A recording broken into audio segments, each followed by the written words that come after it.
I grew up in a town about an hour outside of Knoxville, Tennessee. And in my town, as you went through high school, the cool place to go was Knoxville. Because I mean, if you ever wanted to go to a mall that had any good stores, or if you ever wanted to go to good restaurants, you went to Knoxville. Or, as a musician, I knew that all the good music stores, they were in Knoxville. But maybe the best thing that Knoxville had to offer was this little concert series called Sundown in the City. Sundown was a series of concerts that happened on Thursday nights in the summer. And they were outside, they were, so it's kind of like a festival. There was like booths and all that kind of stuff. There was up and coming artists all the time that would come to Sundown. But probably the best thing about Sundown in the City was that the concerts were all free. So in our town, it was always, so who's playing Sundown tonight? Or you got anything to do? Let's go to Sundown this Thursday or whatever. So we all love to go to Sundown in the City. So one of the first Sundown concerts I ever went to was to see this singer-songwriter from Louisiana. And I loved this singer-songwriter. I had his record. I'd listened to it for like a month straight. So my wife, Jady, we were dating back then. Me and my wife, we jumped in a car and we drove an hour to Knoxville. And we paid $3 to park, I remember that. And then we got to the concert and we enjoyed it and loved every minute of it. But we didn't go home after. We kind of walked around, went to a park and all that kind of stuff, just to relive the concert and talk about it more afterwards. So about midnight or 1 a.m., we were walking back across Market Square, which is where the concert was. It's kind of like this. It's all open, and like there was a concert stage over there. So we were walking across Market Square, and I heard this voice saying, "Sir, sir, sir." And then I did one of the biggest things I'm not proud of. I grabbed Jady's hand, I sped up my pace, and I looked down, and I said under my breath, don't say anything. Don't look at him. Don't make eye contact. And so Jady, she like stamped her feet down and ripped her hand away from mine. She turned around to him and she said, "Sir, what can I help you with?" I was so furious. I was so angry. I mean, I hated these awkward moments. I really did. I hated when people asked me for money because I knew that there's probably a 75% chance that they're just lying to get the money. I hated that. And so Jady talks to the man and we hear this story about how he was at this bar and he got in a fight. The guy stole his wallet and now he has to get back to a part way outside of Knoxville, and he's gonna try to get a bus ticket back home.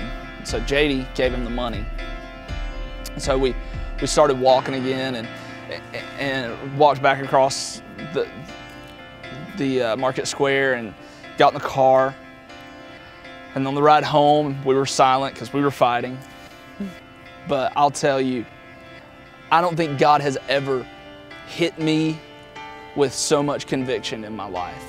So some of you resonate with that story, not because you identify with me or really identify with Jady, but because you identify with the man. I mean, you know what it feels like. You know what it's like to be overlooked.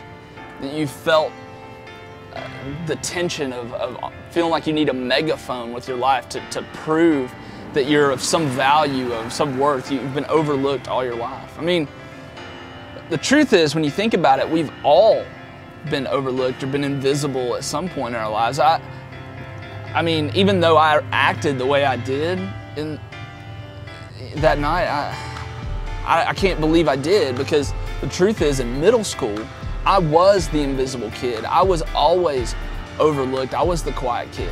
But because I found my group in high school, I'd become accepted and no longer overlooked. So I kind of had this sense that I was better than some people. And it's just not true. I mean, if you think about it, everybody in history has dealt with the issue of feeling invisible at one point or another. In the Gospel of John, there's a story about a man who was an invalid, and that in that culture made him invisible. See, let me explain. In that culture, in first century Jewish culture, there's a couple places where you'd always find the people who were begging or the people who were sick, who lived off of asking for money and asking for generosity. You'd always find them at the city gates, in the temple courts, and then in Jerusalem there was this pool called Bethesda. And this pool, you'd always find the sick and the lame and the invalids. And the reason you would find them there is because there was this belief that every once in a while there would be an angel come down and they would stir the water of this pool. And whoever was the first person in this pool would be healed. So one day, Jesus is walking towards the pool at Bethesda, and which is amazing. I mean, let's not skip over that. See, Jesus is walking towards the pool at Bethesda. He knew where the invisible people were. He knew where the less than desirable people of their culture was. And he wasn't trying to get away from them like most people. He was walking to that pool. So Jesus is walking towards the pool and by the pool of Bethesda. And he sees this man that has been laying there for 38 years. 38 years. Which means that everybody that normally, maybe that's their commute to work, they have to walk past the pool of Bethesda, they would walk past that every single day. And he had become invisible. He'd been there for 38 years.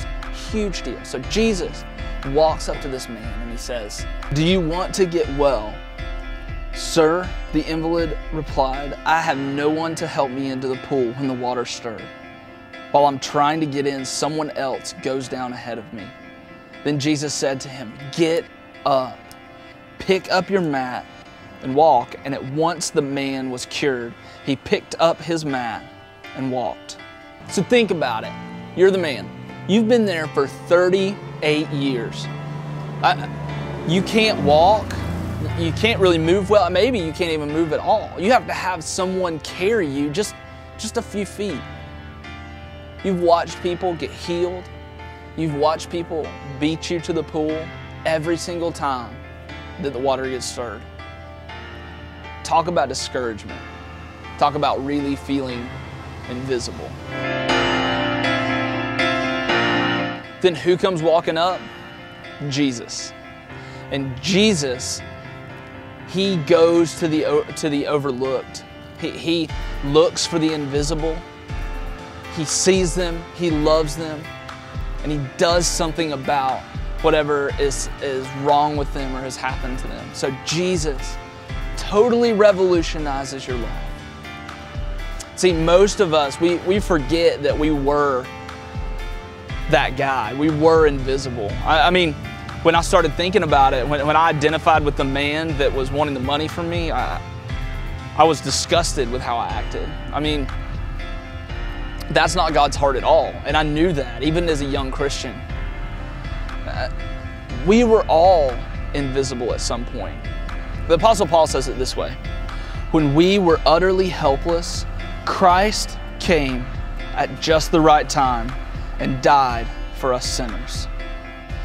So on the way home that night, I dropped JD off at her house, but I drove to my house praying the whole way, praying that God would change my heart when it came to the marginalized and the oppressed, the overlooked and the invisibles. Because the way I'd been looking at them, I mean, that's not the heart of God. And I didn't think about them the way God did, and I really wanted that to be true of my life. And God granted me that prayer. He has worked that out in me, that when I see someone who is less than desirable in our society, that He's given me His heart in that sense. And it's all because of one simple truth. One simple truth that He reminded me of on the drive home, that this scripture reminds us of today, that all of us were invisible once, but Jesus saw us.